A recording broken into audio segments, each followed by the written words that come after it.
heard of the 80-20 rule? You know that 80% of your results come from 20% of your activity. Same goes for speaking. I get bombarded by questions of, how do you do this? And how do you do this? And how do you do this? And well, the name of this segment is How to Be a Better Speaker, because that's what people are asking. We live in a very fast-paced society. Got to do it now. Got to do it now. You know, too long didn't read. Instant. And so the how-to, the do, is what we are conditioned to focus on. And the do is not effective without the be. What do I mean by that? Okay, another analogy for you. The iceberg. Okay, slightly different proportions. I appreciate 1/9, 8/9. The point is, what we see on the surface, what we're giving out, is only a small matter of what's underneath. The main body of the iceberg is what's going on in you before you get to the point of being on stage and sharing your message, before you get to the how-to and the do. So take that step back, get a broader perspective. And the first thing you want to consider is your purpose, your why. Why are you talking? Why are you speaking? For what purpose?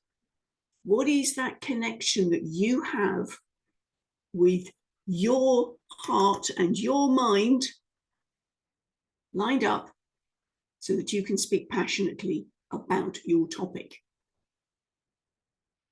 That why, that deep sense of purpose, is what is going to keep you on track when you come against those roadblocks or speed bumps, some people call them.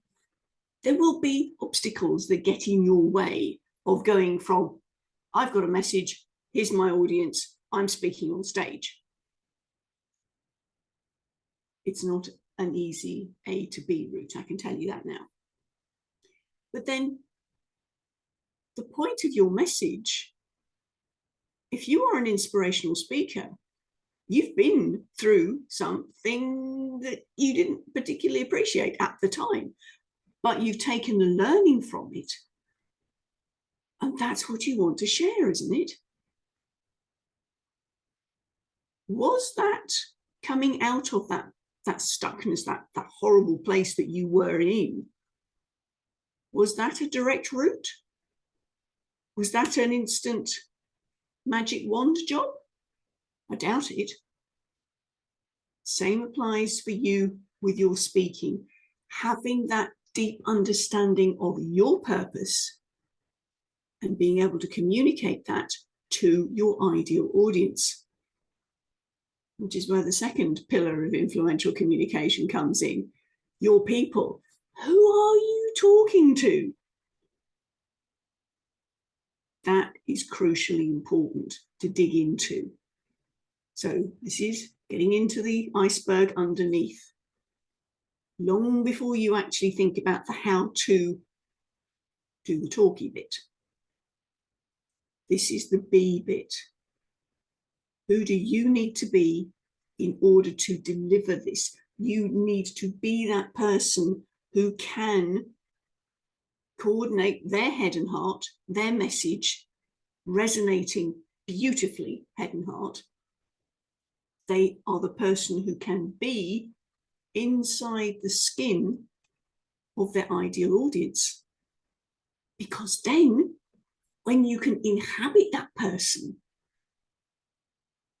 you know their thoughts and the words that they are using to describe those thoughts.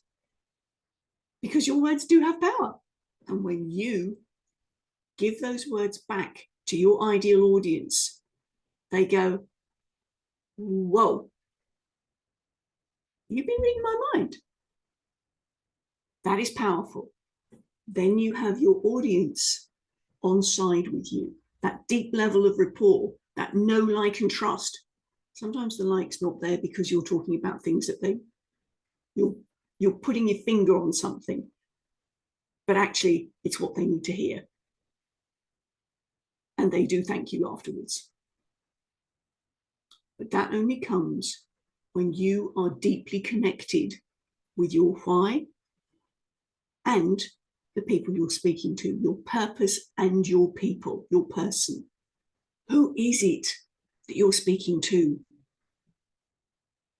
Where are they stuck?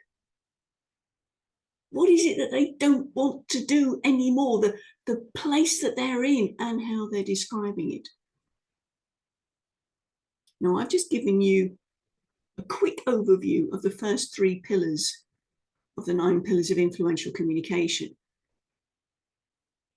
We've got a webinar coming up where I go over a bit more on that. I'm going to pop the notes in the information in the show notes. But come along, learn more about these 9 pillars of influential communication, because when you get the underneath stuff, the digging deep, the being person sorted, the doing bit on the top makes so much more sense. It flows. Your audience goes, yeah, tell me more. How do I get to work with you? And that is where influence, persuasion, getting your call to action actioned comes in. How to be a better speaker? Be underneath first, then you can do. That's it for this week. Bye from me.